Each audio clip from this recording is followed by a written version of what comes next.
Bismillahirrahmanirrahim. Assalamualaikum warahmatullahi wabarakatuh. Bismillahirrahmanirrahim. Alhamdulillahirabbil alamin. Wassalatu wassalamu ala asrafil mursalin sayyidina Muhammadin wa ala alihi wa sahbihi ajma'in. Para pemirsa sekalian, alhamdulillahirabbil alamin. Hari ini kita dapat kembali bersama di dalam suatu kegiatan kajian ulumul Quran, yang mana dalam hari ini kita sedang mengkaji kitab Mabahis Ulumul Quran karya Imam Suyuti.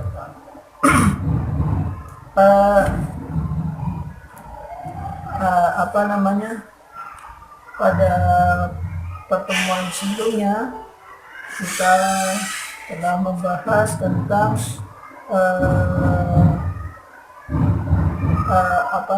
pengertian daripada hadis pengertian daripada hadis qudsi, ya, hadis nabawi dan hadis qudsi, ya. Al-farqu bainal Quran wal hadis qudsi wal hadis nabawi. Dan kita telah membahas tentang hadis qudsi dalam sudut pandang dalam pengertian secara istilah dan secara bahasanya. Kali ini kita akan membahas mengenai perbedaan antara Quran dan hadis qudsi, dan perbedaan antara hadis qudsi dan hadis nabawi. Bismillahirrahmanirrahim. Al-farqu bainal Quran wal hadis al-qudsi. Al-farqu, perbedaan, bainal Quran, di antara Al-Quran, wal hadis qudsi, dan hadis qudsi. Kita telah membahas kemarin tentang hadis qudsi, bahwa yang dimaksud dengan hadis qudsi adalah hadis yang disandarkan langsung dari Kanjeng Nabi kepada Allah. Nah, di sini kita membahas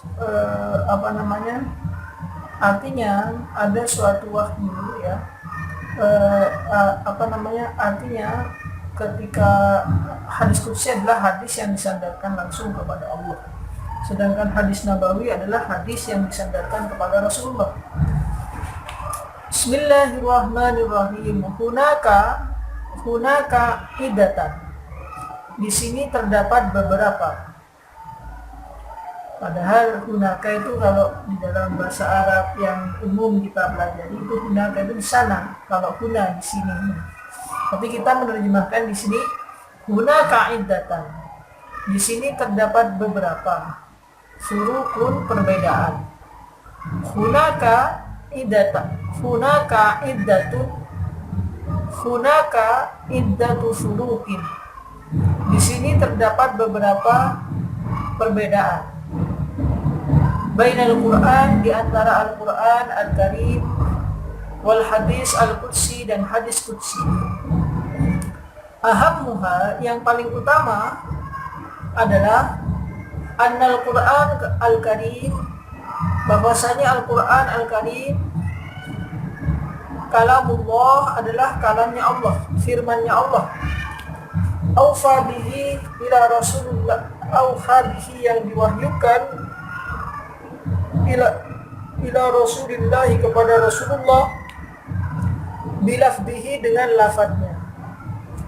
wa tahadda bihil Arab, dan menantang dengan Al-Quran itu kepada orang Arab, fa'ajazu an ayyatu bimisli, maka orang Arab itu lemah, gagal, an ayyatu bimislihi, untuk mendatangkan seumpamanya, sepadannya, au bi asri suwarin minhu, atau dengan 10 surat sepertinya, au bi suratin, atau dengan 1 surat min misli, yang menyamainya.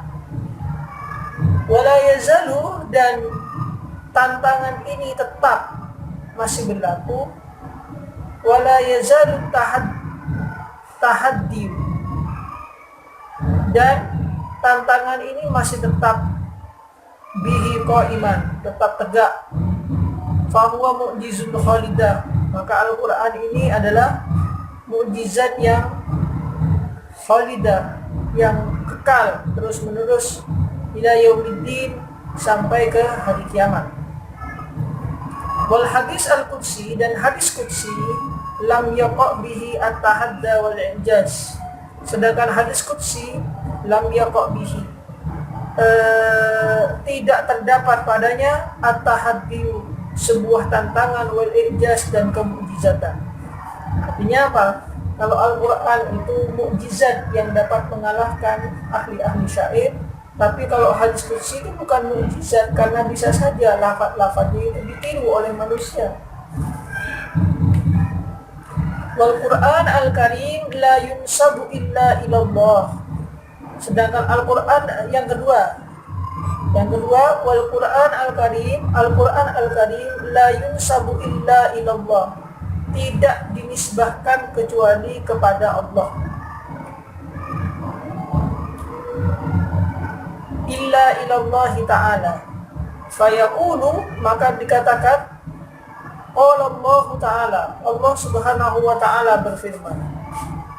Wal hadis qudsi, sedangkan hadis qudsi, kama sabaqo, sebagaimana telah lalu pembahasannya, qad yurwa mudhafan ilallah, kadang diriwayatkan secara idhafah kepada Allah, wa taqulu nisbatu ilaihi, dan dinisbahkan kepadanya hina idin, suatu ketika, nisbatan nisbata insya'in, dengan penisbatan yang dibuat. Fayaqulu, maka dikatakan dalam hadis qudsi, qala Allah Ta'ala, berfirmannya Allah Ta'ala. Au yaqulu Allah Ta'ala, atau lafaz yaqulu Allah Ta'ala, Allah Ta'ala berfirman. Wa qad yurwa mudhafan ila Rasul, dan terkadang diriwayatkan dengan idhofah kepada Rasulullah, dengan disambungkan kepada Rasulullah, disandarkan kepada Rasulullah sallallahu alaihi wasallam. Wa takunu an-nisbatu, dan penisbatan ini hina idin, terkadang nisbatu ikhbarin, penisbatan secara ikhbari, pemberitahuan, di annahu alaihi salatu wassalam, karena sesungguhnya Nabi sallallahu alaihi wasallam, huwa al-mukhbir, adalah orang yang memberikan kabar, bihi, dengan hadis qudsi tersebut, anillahi, dari Allah. Fayuqalu, maka dikatakan, qala Rasulullah sallallahu alaihi wasallam, bersabdalah Rasulullah sallallahu alaihi wasallam, fima yurwihi, dari apa yang diriwayatkan, an rabbihi, dari Tuhannya, azza wa jalla. Jadi maksudnya begini, karena Al-Quran itu merupakan firman Allah di dalam lafaz dan maknanya, maka Al-Quran itu hanya dinisbahkan kepada Allah saja. Dia hanya dikatakan qala Allah Ta'ala, wa qul alhamdulillahilladzi lam yattakhidh waladan, misalkan. Itu perkataan Allah. Tapi kalau hadis qudsi, bisa saja dia dinisbahkan kepada Allah, tapi bisa juga dia itu dinisbahkan juga kepada Rasulullah, bahwa Rasulullah mengabarkan, ini Tuhanku mengatakan, ini Tuhanku berfirman, Allah berfirman begini. Akan tetapi bedanya dengan Al-Quran, kalau Al-Quran itu lafz dan wa makna, lafaz dan maknanya dari Allah, akan tapi kalau hadis qudsi maknanya saja dari Allah, tapi bahasanya, pelafalannya, lafaznya dari Rasulullah. Jadi ibarat kalau saya punya murid saya dikatakan, anak-anak silahkan kamu tulis, Pak Faris akan bicara, silahkan tulis pembicaraan saya dengan bahasamu sendiri. Nah itu kalau hadis qudsi begitu. Kalau hadis qudsi seperti itu. Oke. Wal Quran Al-Karim yang ketiga. Tadi yang pertama adalah bahwa Al-Quran Al-Karim itu adalah mukjizat, sedangkan hadis qudsi bukan. Yang kedua, bahwa Al-Quran itu hanya dinisbahkan kepada Allah saja, tapi hadis qudsi terkadang dinisbahkan kepada Allah, terkadang dinisbahkan kepada Rasulullah. Wal farqu yang ketiga, wal Quran Al-Karim jami'uhu manqulun bitawatur. Al-Quran Al-Karim semuanya itu manqulun, ditransmisikan bitawaturi, melalui jalan yang mutawatir, melewati jalur yang banyak. Fahuwa qat'iyus subut, maka itu adalah penetapannya sebagai dalil agama itu adalah qat'i, eksakta. Qat'iyus subut, penetapan dalilnya adalah qat'i, eksakta. Meskipun eksakta itu penerjemahannya itu ya berbeda-beda ya. Wal ahadisu, sedangkan al-hadis al-qudsiyah, sedangkan hadis qudsi aksaruha akhbarun ahad. Kebanyakan hadis qudsi itu adalah kabar-kabar yang diriwayatkan oleh satu orang. Fahiya dhanniyatus subut, maka dia dikatakan sebagai dhanniyatus subut. Kalau Al-Quran itu karena diriwayatkan oleh banyak orang, setiap ayatnya itu diriwayatkan oleh banyak orang, maka dia disebut sebagai qat'iyus subut. Dia itu disebut sebagai penetapan kedalilannya itu adalah qat'i, eksakta. Wal ahadis, sedangkan hadis-hadis qudsi, kebanyakan hadis qudsi itu adalah akhbaru ahad. Ya, transmisinya itu diriwayatkan atau dikabarkan oleh satu orang saja. Fahiyya dhanniyus subut, maka disebut sebagai dhanniyatus subut. Jadi kita belajar usul fikih ada qat'iyus subut, dhanniyud dilalah, qat'iyud dilalah, dhanniyus subut, qat'iyus subut, dhanniyud dilalah, dhanniyus subut, qat'iyud dilalah. Itu macam-macam di usul fikih. Wa qad yakun hadis al-qudsi, dan kadang-kadang hadis qudsi itu ada sahihan yang sahih, wa qad yakunu, dan kadang-kadang ada hasanan yang baik. Wa qad yakunu hasanan, dan terkadang ada yang baik. Wa qad yakunu dhaifan, dan terkadang pula ada yang lemah. Jadi Al-Qur'an itu Al-Quran itu semua ayatnya diriwayatkan dengan cara mutawatir. Mutawatir itu artinya dia diriwayatkan oleh banyak orang dari generasi ke generasi. Kenapa begitu? Karena begini, ketika di zamannya Nabi Muhammad, setiap ada wahyu Al-Quran itu, Nabi Muhammad itu mengumpulkan para sahabatnya dan minta menulis bagi yang bisa menulis atau menghafalkan bagi yang menghafalkan. Beritahukan ini ada wahyu turun begini. Nah, sedangkan hadis itu karena perkembangannya adalah perkembangan yang kemudian, maka hadis itu sedangkan hadis ya, maka hadis ini periwayatannya itu kadang-kadang ada yang diriwayatkan oleh satu orang, ada yang dua orang, ada yang levelnya yang sahih, ada yang hasan, ada yang dhaif, ada yang mutawatir, ada yang hasan, ada dhaif, ada ahad, dan sebagainya. Itu bedanya. Jadi kenapa level Al-Quran itu lebih tinggi? Di dalam landasan orang beragama Islam itu kok lebih tinggi? Kenapa? Karena satu, Al-Quran itu lafdzun wa makna, lafadznya dan maknanya dari Allah. Yang kedua, karena periwayatannya mutawatir semua. Sedangkan hadis lafdznya dari Rasulullah, tapi berdasarkan bimbingan Allah dan kekuatan periwayatannya itu ada yang ahad, ada yang hadis yang diriwayatkan oleh satu orang, ada yang hanya diriwayatkan oleh 2 orang dan sebagainya, sehingga tidak disebut sebagai dari segi kekuatannya menjadi lebih kuat Al-Quran, karena semua Al-Quran itu mutawatir semua. Mutawatir artinya dari generasi ke generasi ditransmisikan oleh banyak orang, dihafal oleh banyak orang. Kita kan sudah melihat ya bahwa ketika masa penulisan Al-Quran itu, pada waktu pembahasan sebelumnya, ketika penulisan Al-Quran itu Al-Quran itu ditulis berdasarkan 2 hal.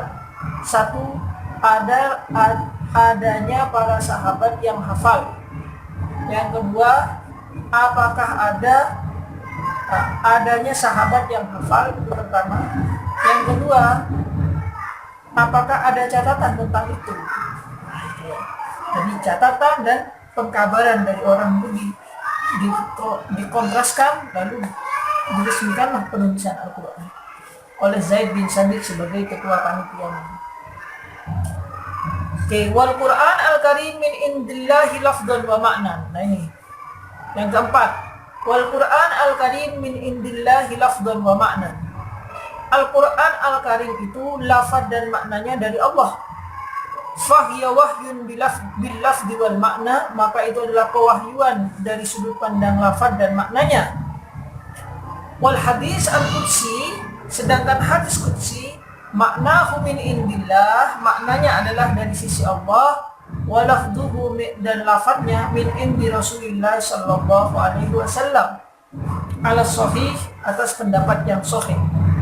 Fahuwa, maka dengan demikian hadis qudsi itu adalah wahyun bil makna, adalah wahyu di dalam maknanya, dunal lafzi, bukan lafadznya.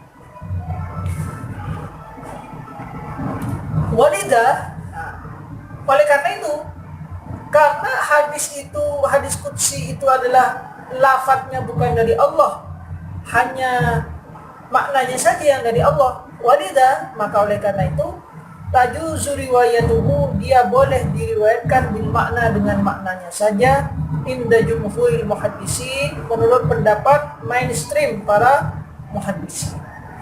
Jadi maksudnya begini, kalau kita Al-Quran itu kan memang lafaz-lafaznya tidak boleh sampai berubah. Lafaznya itu harus sama. Kalau kita mengatakan surat At-Taubah ayat terakhir itu adalah laqad ja'akum rasulun min anfusikum azizun 'alaihi ma antum harisun 'alaikum bil mu'minina raufur rahim fa in tawallaw faqul hasbiyallahu la ilaha illa huwa 'alaihi tawakkaltu wa huwa rabbul arsyil 'azim. Itu tidak boleh dirubah meskipun maknanya sama. Kalau saya mengatakan Al-Fatihah itu adalah alhamdulillah, bismillahirrahmanirrahim, alhamdulillahi rabbil alamin, arrahmanir rahim, maliki yaumiddin. Nah, itu harus sama persis antara lafadznya. Lafadznya juga harus dibacakan secara persis sama. Akan tetapi kalau hadis qudsi atau hadis nabawi itu tidak harus lafadznya itu sama. Bisa saja kita meriwayatkan dengan makna yang sama meskipun lafadznya itu berbeda. Penggunaan lafaz, penggunaan katanya itu berbeda. Bisa saja. Perbedaan yang nomor 5. Wal Quran Al-Karim, dan Al-Quran Al-Karim itu muta'abbadun bitilawatihi, membacanya dinilai ibadah. Fahuwa alladhi tata'ayyanul qira'ah bihi fi sholat. Ya, itulah yang dimaksud dengan anjuran membacanya fi sholat, di dalam sholat. Faqra'u ma tayassaru minal Qur'an, dalam surat Al-Muzammil ayat 20 dikatakan faqra'u ma tayassaru minal Qur'an, ya, maka bacalah apa yang mudah bagimu dari Al-Qur'an. Nah, begini. Perbedaan yang kelima juga adalah bahwa kalau Al-Qur'an itu bisa dibaca di dalam ibadah. dan membacanya bernilai ibadah. Akan tapi kalau hadis qudsi ataupun hadis nabawi itu membacanya tidak bernilai ibadah, dan juga kita tidak bisa di dalam ibadah sholat misalkan kita membaca hadis qudsi atau hadis nabawi, tidak bisa. Wa qira'atuhu, dan membacanya Al-Quran ibadatun adalah sebuah ibadah, yusibullahu alaiha, yang Allah memberikan pahala atasnya, bima ja'a fil hadis, berdasarkan apa yang ada dalam hadis, man qara'a harfan min kitabillah, min kitabillahi ta'ala falahu hasanatun. Man qara'a, barang siapa yang membaca harfan satu huruf, min kitabillahi, dari kitabnya Allah Ta'ala, falahu hasanatun, maka itu akan menjadi kebaikan. Wal hasanatu, dan satu kebaikan itu bi asyri amsalihha, dengan 10 kali lipat. La aqulu, katanya Nabi, la aqulu, saya tidak mengatakan alif lam mim harfun, ya, maksudnya itu apa namanya barang siapa yang membaca satu huruf dari Al-Quran itu mendapatkan kebaikan. Yang dimaksud Nabi, la aqulu, katanya Nabi, saya tidak mengatakan satu huruf itu seperti alif lam mim. La aqulu, saya tidak mengatakan alif lam mim, lafaz alif lam mim itu harfun, satu huruf, walakin alif harfun, akan tapi alif lam mim itu alifnya dianggap satu huruf, walam dan lamnya harfun dianggap satu huruf, wa mim dan mimnya itu dianggap satu huruf. Jadi kalau Nabi mengatakan barang siapa yang membaca satu huruf dari Al-Quran akan mendapatkan kebaikan 10 kali lipat, maka bukan yang dimaksud itu bukan alif lam mim itu satu huruf, dzalika satu huruf, tidak dihitung per hurufnya, alifnya, lamnya, mimnya, zalnya, lamnya, kafnya dianggap satu huruf, yang mana setiap hurufnya itu diberikan suatu pahala sebanyak 10. Nah, itu yang dimaksud dengan al-muta'abbad bitilawati. Jadi bahwa Al-Quran itu al-muta'abbad bitilawati, membacanya adalah suatu ibadah, itu dua penafsiran. Satu, bahwa dia itu bisa dijadikan bacaan di dalam ibadah sholat.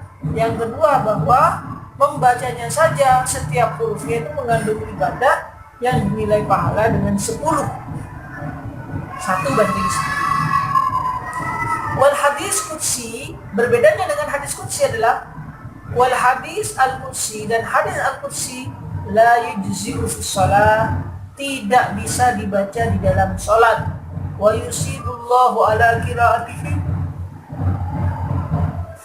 dan Allah memberikan pahala ala qiraatihi, atas membacanya, sawaban aman, pahala secara umum. Ya, kalau kita belajar hadis qudsi, pahalanya itu mendapatkan pahala secara umum, bahwa dia sudah belajar agama, bahwa dia sudah belajar membaca suatu hadis. Jadi tidak ada hitung-hitungannya satu huruf tidak ada.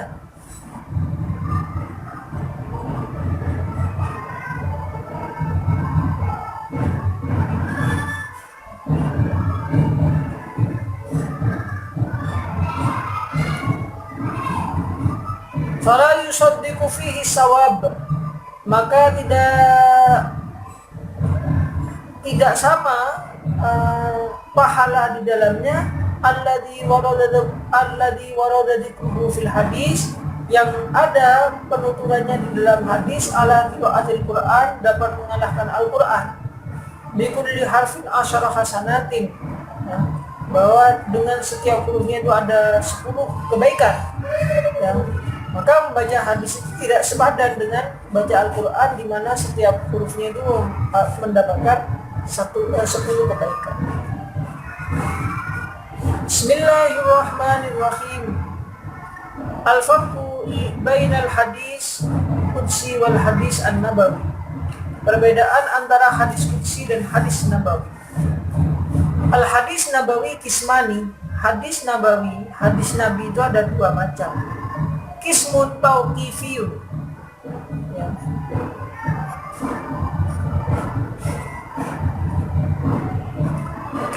Kismun tauqifiyun. Hadis itu ada dua macam. Macam yang pertama adalah tauqifi. Tauqifi itu artinya tidak ada jalan ijtihad bagi siapapun, bahwa tidak ada jalan ijtihad bagi setiap orang di dalamnya. Tidak ada tauqifi itu artinya dia itu penetapannya itu langsung dari Allah, bukan ijtihadnya Rasulullah. Wa huwa alladhi talaqqiya Rasul sallallahu alaihi wasallam matmunahu. Dan itu adalah yang tauqifi, ya. Yang tauqifi artinya itu semua ketentuan dan prosedurnya itu dari Allah. Ya, hadis itu talaqqiya Rasul sallallahu alaihi wasallam matmunahu minal wahyi. Hadis yang Rasulullah itu terbimbing, dalam hadisnya itu terbimbing oleh wahyu. Fabayyanahu linnasi, kemudian Allah Nabi menjelaskan bimbingan wahyu itu linnasi kepada manusia, bikalamihi dengan ucapan Rasulullah sendiri. Wa hadzal qismu, dan pada bagian ini, wa in kana matmunuhu mansuban ila Allah, meskipun kandungannya itu dinisbahkan kepada Allah, fa innahu min haisul kalam, maka sesungguhnya dia min haisul kalam, dari sudut pandang pembicaranya, hurriyun, dia bebas, bi ayyun saba ila rasul, untuk dinisbahkan kepada Rasulullah sallallahu alaihi wasallam. Li'annal kalam innama yunsabu ila qailihi, karena setiap ucapan innama yunsabu ila qailihi hanya dinisbahkan kepada pembicaranya. Wa in kana ma fihi minal makna, meskipun makna yang terkandung dalam pembicaraannya itu qad talaqqahu an ghairihi, telah disampaikan atau didapatkan daripada yang lain. Ya. Jadi hadis itu yang pertama adalah hadis yang sifatnya tauqifi. Tauqifi itu artinya bimbingan dari Allah. Hanya saja ucapannya itu ucapan Rasulullah. Wa qismun taufiqiyun. Yang kedua selain tauqifi adalah taufiqi. Wa huwa alladhi istambatahu Rasulullah, dan itu adalah hadis yang digali oleh Rasulullah sallallahu alaihi wasallam sendiri, min fahmihi, dari pemahamannya, lil Quran, terhadap Al-Quran, li'annahu mubayyinun lahu, karena sesungguhnya Rasulullah mubayyinun, orang yang menjelaskan, lahu, bagi Al-Quran. Au istambatahu, atau digalinya, bitta'ammuli wal ijtihad, dengan cara berfikir, wal ijtihad, dan ijtihad. Wa hadzal qismul istinbati, dan pada bagian istinbatiyah ini, al-ijtihadi yang merupakan hasil ijtihad, ya yuqirruhul wahyu, ditetapkan oleh wahyu, idza kana shawaban, jika dia benar, wa idza waqa'a fihi khata'un, dan jika terjadi kesalahan, juz'iyun, dalam bagian-bagiannya, nazalal wahyu, maka wahyu akan turun, bima fihi shawab, dengan untuk membenarkannya. Walaysa hadzal qismu kalamullah qat'an, dan pada bagian taufiki ini, maka itu adalah bukan Allah, bukan kalam Allah secara pasti. Jadi begini, kalau kita memahami dalam Al-Quran itu dikatakan wa ma yantiqu anil hawa, wa ma yantiqu, dan Nabi itu tidak pernah berkata anil hawa, berdasarkan hawa nafsu, in huwa illa wahyun yuha, kecuali dia itu adalah wahyu yang wahyun yuha, wahyu yang disampaikan. Nah, ini terjadi di dalam hadis, bahwa hadis Nabi itu ada hadis yang dimana Nabi itu berbicara itu setelah menjelaskan sesuatu, setelah dibimbing oleh Rasulullah. Ini bukan hadis qudsi. Kalau hadis qudsi itu kan memang Allah berfirman, suruh bahasakan dengan bahasanya Muhammad sendiri. Itu kalau hadis qudsi. Kalau ini tidak. Misalkan Nabi mendapatkan suatu masalah, lalu kemudian itu dibimbing oleh Allah. Dibimbing oleh Allah, Muhammad kamu begini. Lalu Nabi Muhammad itu dia itu melaksanakan apa yang dibimbingkan kepadanya. Nah itu hadis tauqifi, hadis atau hadisnya Rasulullah, ya, ucapan yang disandarkan kepada Rasulullah dan itu berdasarkan bimbingan dari Allah Subhanahu wa taala. Itu yang dimaksud. Nah, akan tapi ada juga hadis yang kita sebut sebagai hadis taufiqi. Hadis taufiqi itu adalah hadis yang merupakan pembicaraan Rasulullah berdasarkan hasil pemikiran dan ijtihadnya sendiri, yang di dalam hal ini itu bisa saja salah, bisa saja benar.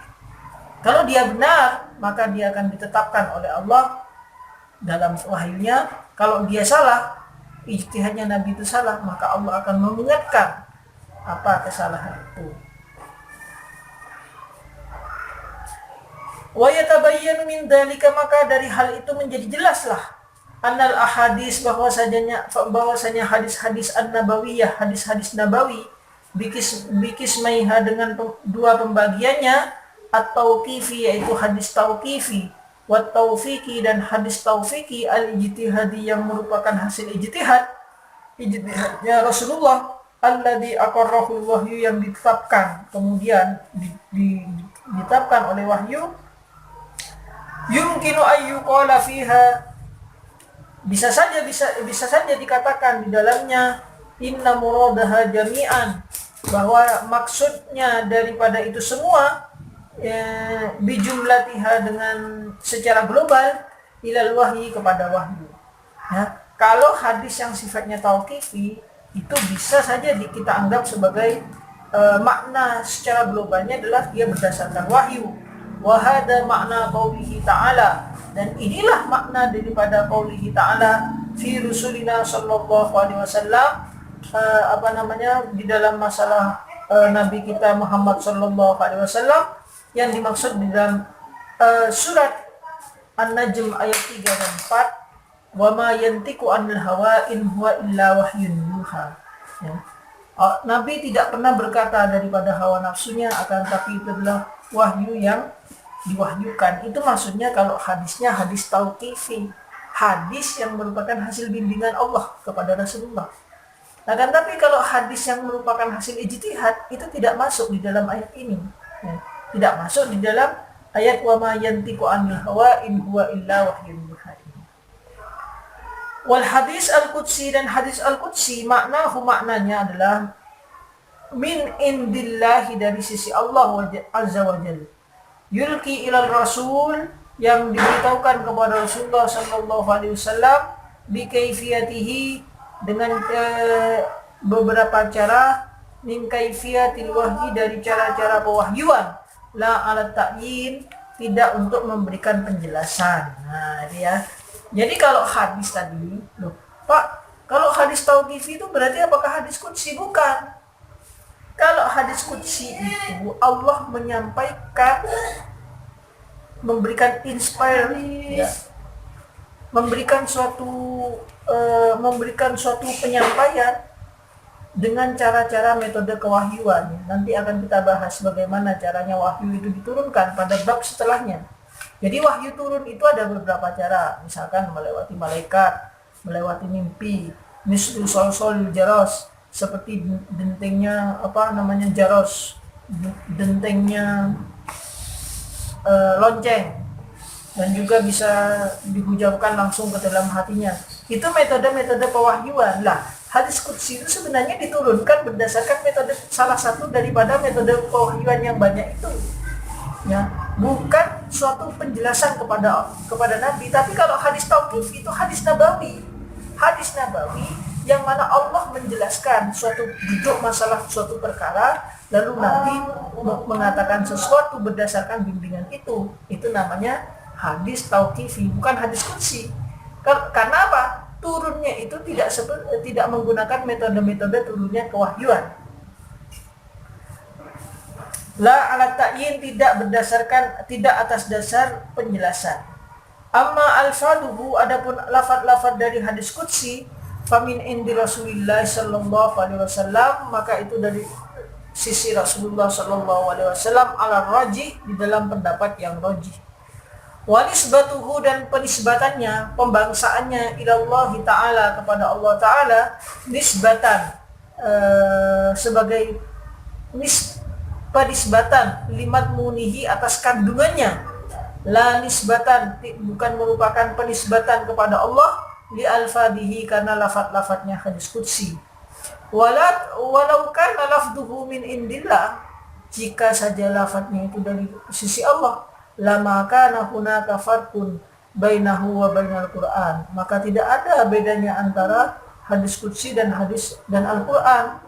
Walau waqa'at tahadda bi uslubihi, maka akan terjadi suatu tantangan bi uslubihi, dengan gaya bahasa Al-Qur'an, wa ta'abbud, dan dia bisa bernilai ibadah bitilawatihi, dengan membacanya. Artinya kalau hadis qudsi itu lafadznya dari Allah, maknanya juga dari Allah, lalu apa bedanya dengan Al-Qur'an? Ya. Wa yaridu ala hada syubhatan, ya.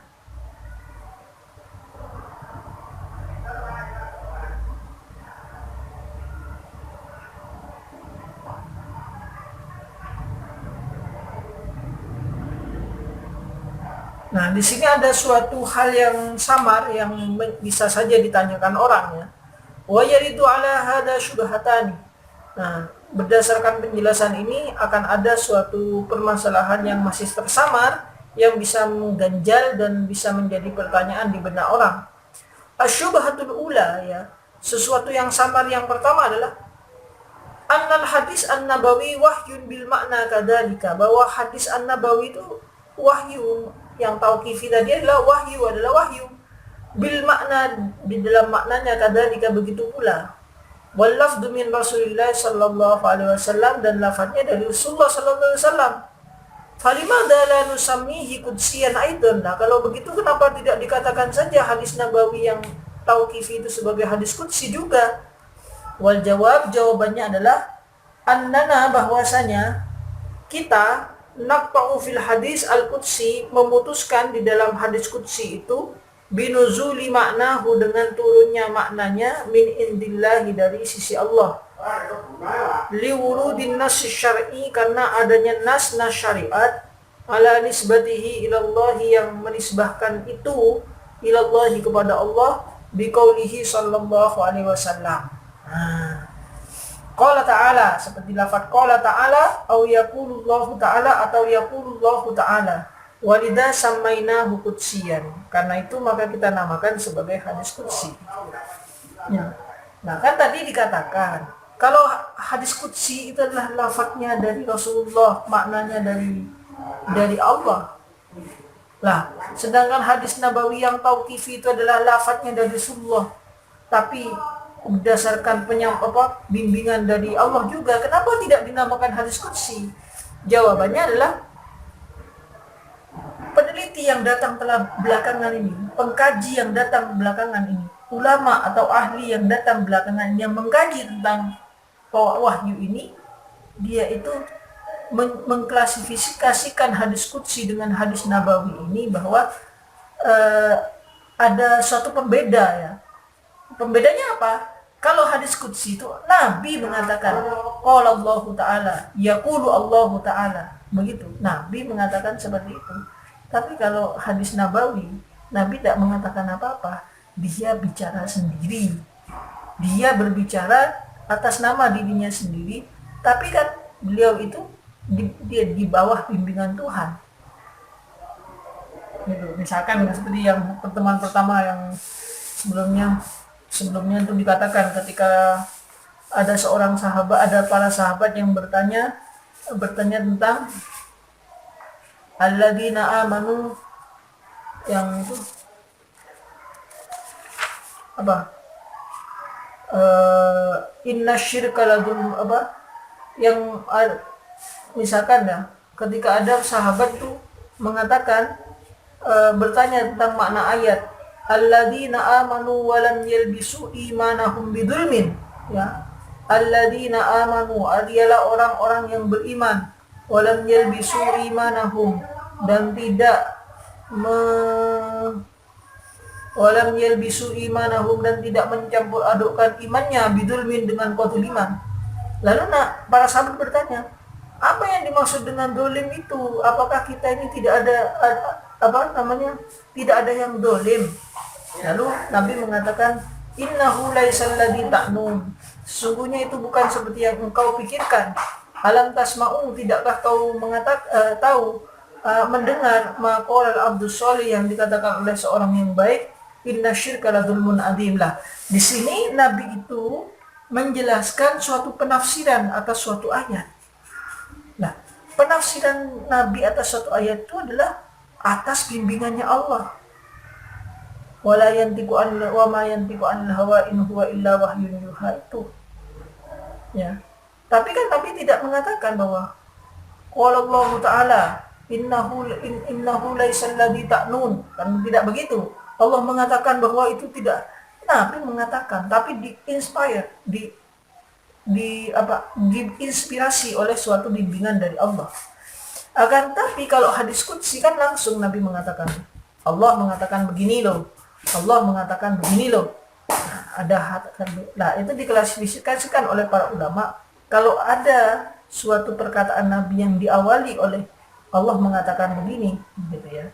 Akan tetapi lafaz-lafaz uslub-uslubnya itu tidak seperti uslubul Quran, lafaz dan maknanya itu, maka itu adalah hadis qudsi. Akan tetapi kalau tidak dikatakan begitu, maka itu hadis nabawi, omongan yang lafaznya daripada Nabi, maknanya daripada Allah, itu adalah hadis nabawi, ya. Yang tidak didahului dengan kata-kata qala Allah Ta'ala aw yaqulullahu Ta'ala. Walida, dan oleh karena itu samainahu, kami menamakannya qudsian sebagai hadis qudsi, bihilafil ahadis, berbeda dengan hadis-hadis an-nabawiyah, hadis nabawi. Fa innaha, maka sesungguhnya hadis al-ahadis an-nabawiyah lam yarid fiha mislu hadan nas, tidak terdapat naskah, tidak terdapat nas ini, tidak dapat kata-kata qala Allah Ta'ala aw yaqulu Allah Ta'ala. Wa yajuzu fi kulli wahidin minha ayyakuna matmunuhu,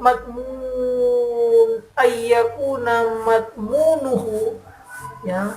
Wa yajuzu, dan bisa saja fi kulli wahidin, pada setiap salah satu minha di antaranya, ayyakuna matmunuhu, kandungannya adalah mu'laman, diberitahukan bil wahyi, dengan wahyu, ai tauqifiyan, wa ayyakuna, dan bisa saja juga dikatakan mustambiton bil ijtihad, merupakan hasil ijtihad, ai taufiqiyan, bisa saja taufiki, liwalida samainahul kullu nabawiyan, ya.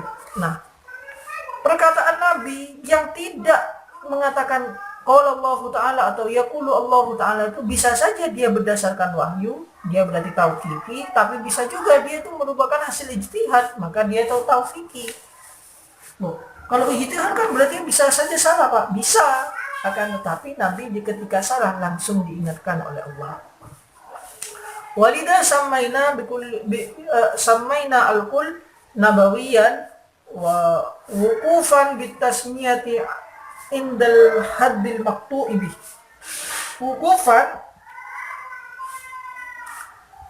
Wukufan secara kita mengambil bitasmiyati, penamaan itu, indal haddi, dengan batasan-batasan, al-maqtu'i, yang ditetapkan, bihi, dengannya. Walau kana ladaina ma yumayyizul wahyu tauqifi lasammainahu qudsiyan kadzalik. Walau kana, dan jika ada ladaina ma yumayyizul wahyu tauqifi, apa yang bisa membedakan antara wahyu tauqifi, lasammainahu qudsiyan kadzalika, maka kita akan memberikan nama hal itu sebagai qudsiyan kadzalika, hadis qudsi juga.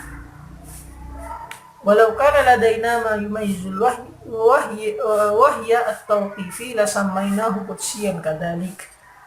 Asyubhatus saniyah, ya, subhat yang kedua, suatu yang samar yang kedua.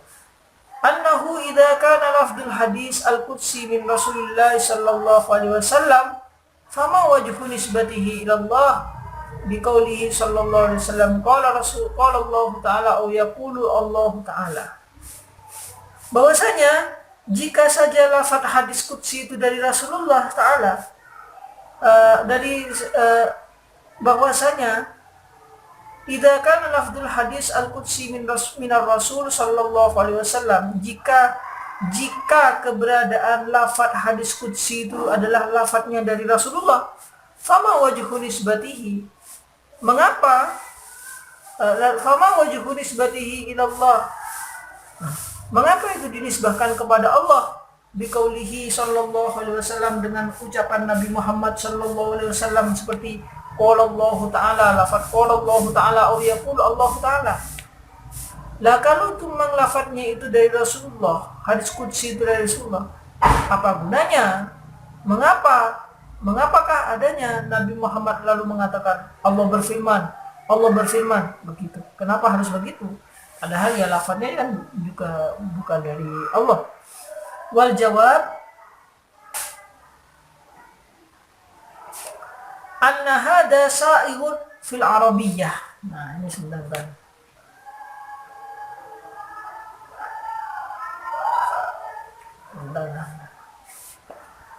Sa'irun, sawo.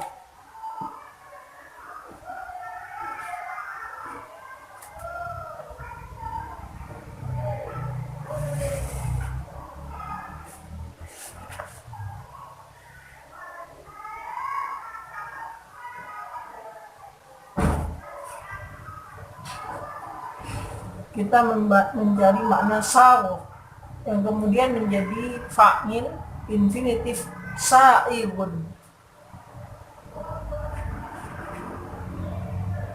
Inikah kamus Idris Al-Marbawi, kamus Idris Al-Marbawi Arab Melayu. Nih ada kitab kamus Idris Al-Marbawi. Nah, saya sering menggunakan ini, agak sering biasanya saya kalau mengkaji kitab di komputer itu, menerjemahkan kitab, mencari murad kitab, biasanya menggunakan kamus Arabik, kamus Arabi. Ya, misalkan Mu'jam Al-Wasit atau Al-Munjid fil Lughah. Ya. Kalau itu, tapi saya nggak punya cetakannya, punyanya PDF. Kalau ini cetakan, cetakan saya punya. Saya jarang-jarang memakai Al-Munawwir. Termasuk juga saya masih agak jarang memakai kamus Idris Al-Marbawi. Biasanya kalau mengkaji saya di komputer, mengkaji kitab di komputer itu menggunakan Mu'jam Al-Wasit atau Al-Munjid fil Lughah, atau yang lebih jarang lagi, yang lebih jarang saya gunakan itu adalah Al-Wisbah karya Al-Fayyumi. Kita akan mencari makna sawo. Ya, di sini ada kata-kata sawo, sya'igun.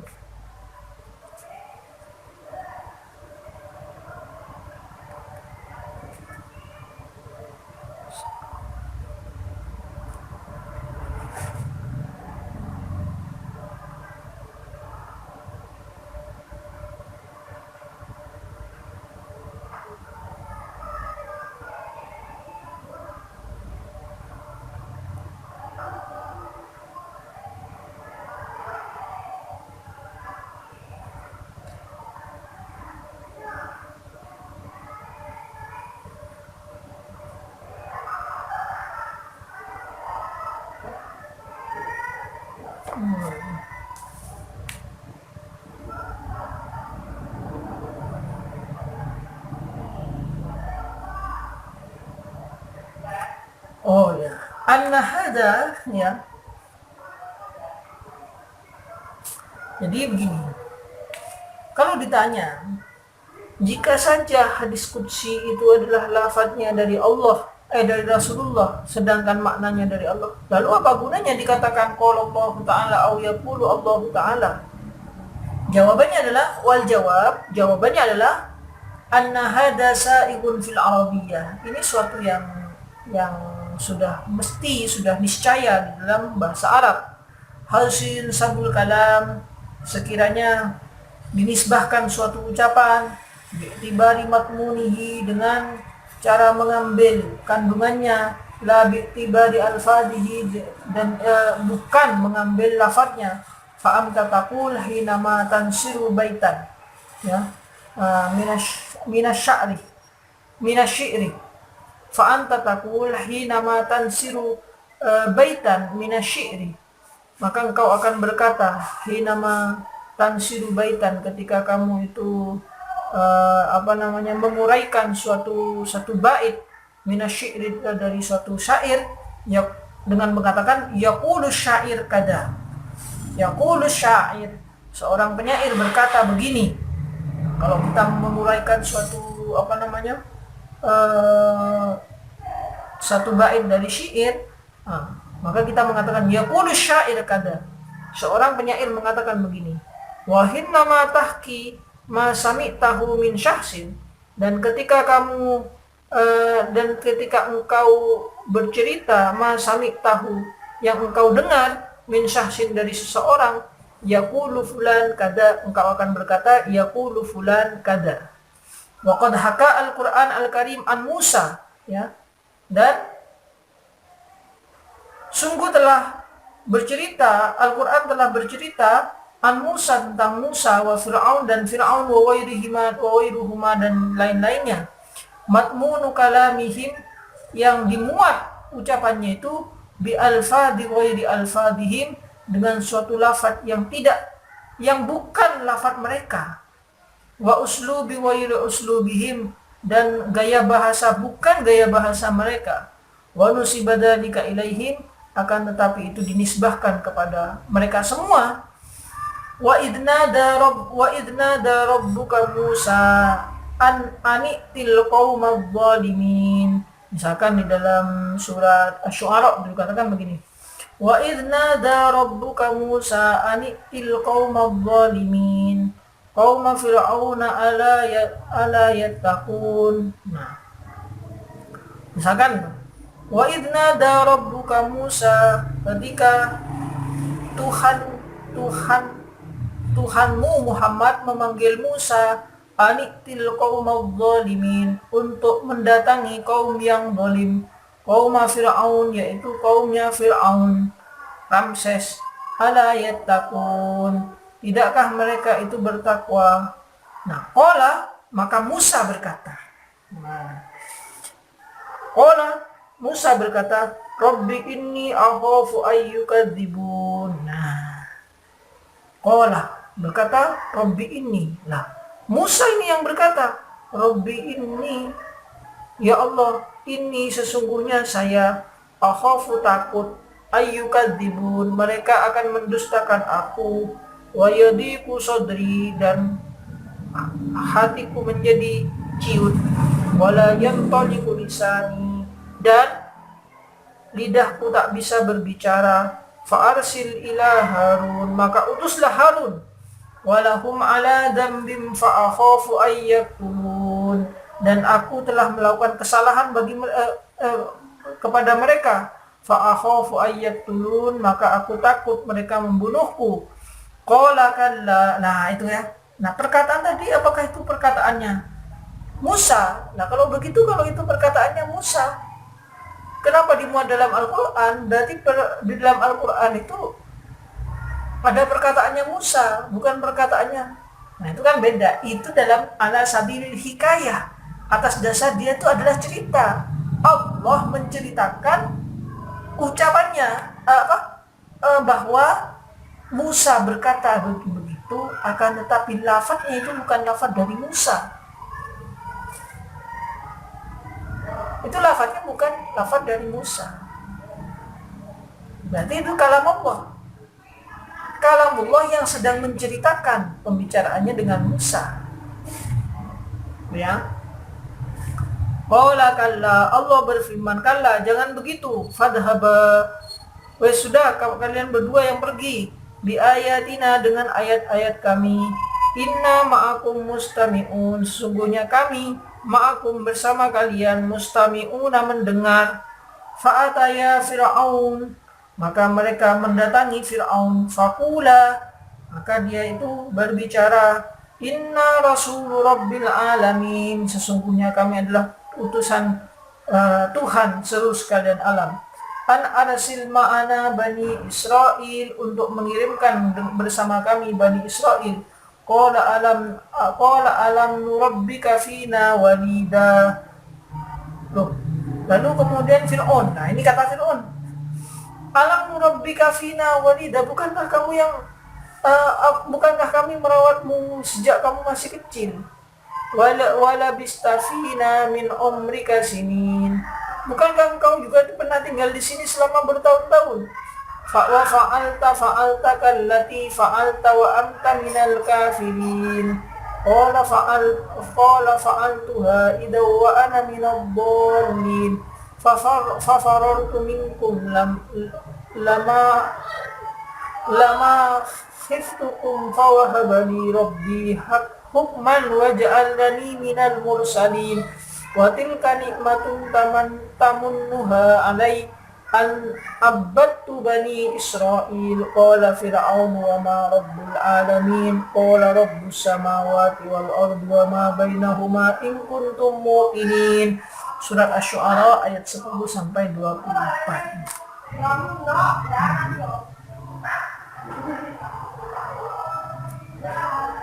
Nah, oke, yaitu ya. Jadi di dalam Al-Quran itu terdapat qasas, suatu cerita-cerita yang itu adalah menceritakan daripada umat-umat terdahulu, dan Allah menceritakan perbincangan umat-umat terdahulu. Tapi apakah dengan begitu berarti Al-Quran itu mengandung perkataan umat-umat terdahulu? Tidak, karena lafadznya tidak seperti lafadz mereka. Lafadznya tidak seperti lafadz mereka itu, tapi maknanya makna ceritanya adalah kisah mereka, akan tetapi lafadznya itu adalah lafadznya dari Allah. Ya. Man dhahaba ila anna al-hadis al-qudsi wahyun bil lafdi kada yaj'alu hada farqan asasiyan bainahu wa bainal hadis an-nabawi wa yabqa al-farqu bainahu wa bainal Qur'an fi adami tahaddi wa adami al-ijaz wa adami ta'abbud bi tilawatihi wa adami tawatur fi mu'damihi. Oke. Yaitu ya, jadi bab tentang Al-Qur'an sudah selesai, yang diakhiri dengan perbedaan antara hadis qudsi dan hadis nabawi. Ya, selanjutnya mungkin minggu depan kita akan berbicara tentang masalah pewahyuan, ya, tentang masalah al-wahyu, konsep wahyu di dalam Islam, ya, bagaimana Al-Quran sebagai wahyu itu bisa kita pahami, dan konsep wahyu dalam Islam itu seperti apa, bagaimana, dan sebagainya, ya. Karena kalau di dalam Islam itu adalah Tuhan itu berfirman kepada utusannya, ya. Tuhan itu maha besar Tuhan, itu dalam konsep Islam itu kan begitu, maha besar Tuhan, sehingga Tuhan itu tidak mungkin, bukan tidak mungkin, dalam keyakinan umat Islam itu tidak akan Tuhan itu langsung turun ke bumi, ya, tidak akan Tuhan langsung turun ke bumi, karena maha besarnya Allah, itu kan, ya, bukan beda dengan konsep di dalam pemahaman Kristenan, misalkan pada mulanya adalah firman, dan firman itu bersama-sama dengan Allah, dan firman itu adalah Allah, ya, misalkan itu. Nah, kita akan mempelajari itu dengan suatu ya, kita akan belajar masalah itu, ya, secara setahap demi setahap. Kita akan mengkaji kitab-kitab ulumul Quran, dan untuk memahami bagaimana Al-Quran sebagai wahyu dan sebagainya. Nah, senyampang dengan itu, ya, saya selalu terbuka untuk mendapatkan masukan, kritikan, pertanyaan, dan sebagainya daripada pemirsa sekalian, ya. Silahkan dikirimkan kepada email yang ke dalam email yang telah saya cantumkan dalam kolom deskripsi dalam video ini, ya. Sejauh itu demikian, ya. Sejauh itu semoga ada manfaatnya. Wallahul muwaffiq ila aqwamit thoriq. Al-Fatihah. أعوذ بالله من الشيطان الرجيم. بسم الله الرحمن الرحيم. الحمد لله رب العالمين الرحمن الرحيم مالك يوم الدين إياك نعبد وإياك نستعين اهدنا الصراط المستقيم صراط الذين أنعمت عليهم غير المغضوب عليهم ولا الضالين آمين. Assalamualaikum warahmatullahi wabarakatuh.